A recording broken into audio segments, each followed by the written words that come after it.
Hi, everybody. We're back for the last chapter of No Talking. So, chapter 20 is called The Winners. At this point, it might be fun to tell how Dave followed the principal back to the cafeteria and how Mrs. Hyatt apologized to the whole fifth grade by trading three-word phrases back and forth with Dave, who also apologized. And describing the looks on the faces of all those fifth graders in the cafeteria, not to mention Mrs. Marlowe and the rest of the staff, that might be fun too.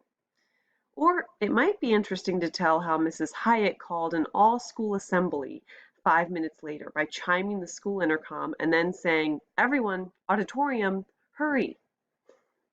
And how all the teachers in every grade were given 5 minutes at the assembly to explain the new no talking rules to their students, and how loud and confusing it was as they did that. And then how completely quiet it got when the principal announced, "Silence starts now." And it might be enlightening to explain how Mrs. Hyatt had changed the contest so that the kids in kindergarten through fourth were competing grade against grade to see who could say the fewest illegal words during the next 23 hours, and why she thought her way was a better way than boys against girls. And it might be thought provoking to explain how Dave felt about all this, how he felt that he was sort of like Gandhi, and how Mrs. Hyatt was sort of like the British Empire, and how he felt like there had been a great victory with liberty and justice for all, which included Mrs. Hyatt herself. And Mr. Burton, there's a lot that could be told about him, because he went completely stratospheric. He spent the last 24 hours of the contest scribbling down notes, taking photos, and using a little handheld recorder to capture as many three-word sentences as possible. He collected so much great material that he began thinking that he could not only write that paper for his human development course, he could practically write a whole book about the way the kids and teachers at Laketon Elementary School had changed the way they expressed themselves, changed their view of language itself, what it is, and how it works, and how communication can take so many different forms. And speaking of human development, it might be fun to explore why the very youngest kids could not even imagine how to go without something as amazing and powerful as talking, not even for 10 minutes, which is why the whole kindergarten was immediately excused from the activity. And how about Thursday morning when the boys reported 0 honor system word goofs and the girls reported only 1? Telling how Dave and Lindsay reacted to that news would be revealing. And then it would certainly be fun to peek at the challenges Mrs. Hyatt faced as she kept to a strict diet of 3 words at a time. On Wednesday afternoon, and again on Thursday morning, she talked with parents, with the superintendent, with the principals of other schools, with the electrician who arrived to repair the milk cooler, and of course with her teachers and with hundreds of kids, all of whom thought it was great to have a principal who just might be a little bit crazy.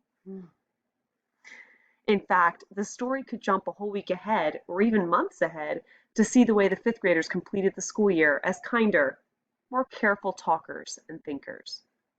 Because there's absolutely more to tell. There's always more.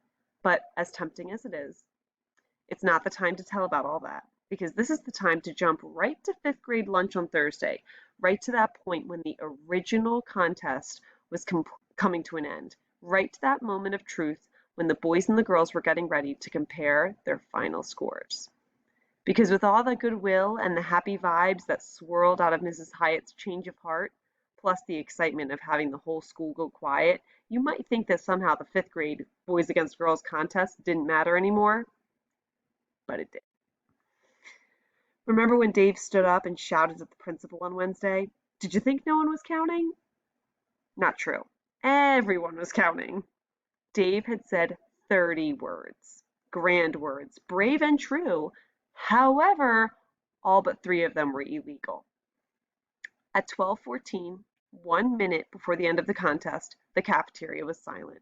Every fifth grader was watching the second hand on the big clock, and so were all the fifth grade teachers, and Mrs. Hyatt, and the custodian, and the school secretary, and the school nurse, too. No one wanted to miss this moment in the history of the Unshushables. Dave and Lindsay sat across from each other at the same lunch table, ready for the big tally. Dave dug around in his back pocket and found the crumpled sheet listing all the points against the girls.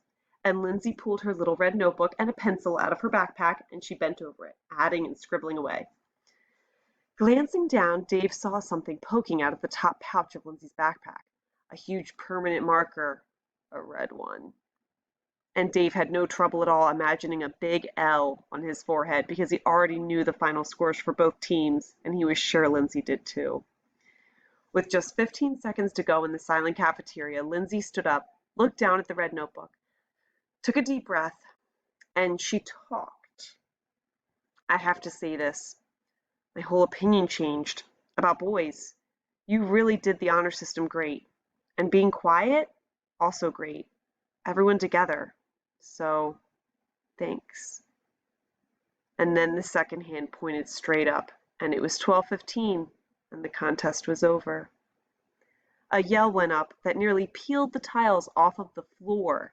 Kids jumped out of their seats and ran and stood bouncing face to face with groups of friends, and everyone jabbered faster and louder than human beings ever should, laughing and nodding and telling everybody everything they were thinking and feeling. And the louder it got, the louder everyone had to talk to be heard above the rising tumult, and the sound spiraled up toward that point where dogs run and stick their heads under a sofa. And amid the burst of joy and noise and confusion, Lindsay shouted to Dave, "What's the official count?" Dave nodded, cupped his hands around his mouth, and bellowed, 47, against the girls. Lindsay looked at her notebook. She didn't try to talk. It was too loud for that. She turned the notebook around, and at the bottom of the page a number was circled. 74 against the boys. A huge defeat. Lindsay gave him an odd little smile, and Dave was ready for the teasing to begin. She shouted, "You didn't count?" He was confused. Count? Count what? Lindsay yelled as loud as she could, "What I said! At the end!" Dave shook his head. What? The sound around them was deafening.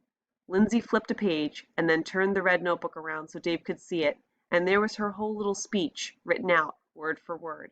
The last word was, "Thanks." And above it she'd written a number, 27. Dave nodded slowly as he stared at the speech and saw what Lindsay had done. He did the math in his head. 7 plus 7 and carry the 1. She had made the contest an exact tie. 74 points for each team. And their private war, to see who got to label the other a loser, also a tie. Her 27 words matched the illegal ones he had yelled at Mrs. Hyatt. Was it all too perfect? Of course it was. Had Lindsay messed with the score against the boys to make it add up that way? Without a doubt. Would there be a big investigation? Not likely. Dave kept looking at the notebook. Lindsay's speech was filled with crossouts and changes. She'd chosen those last words so carefully, making each one count. He wanted to say, "I owe you, big time." He also wanted to say, "I guess I'm pretty much of an idiot, aren't I?" And most of all, he wanted to say what she'd already said. Thanks. But Dave and Lindsay just sat there grinning at each other in the noisy cafeteria, and neither of them said a thing. Not one word. So this chapter is called Winners, but the contest actually ended in a tie. So I'm interested to see, my discussion question is, who do you guys think are the winners?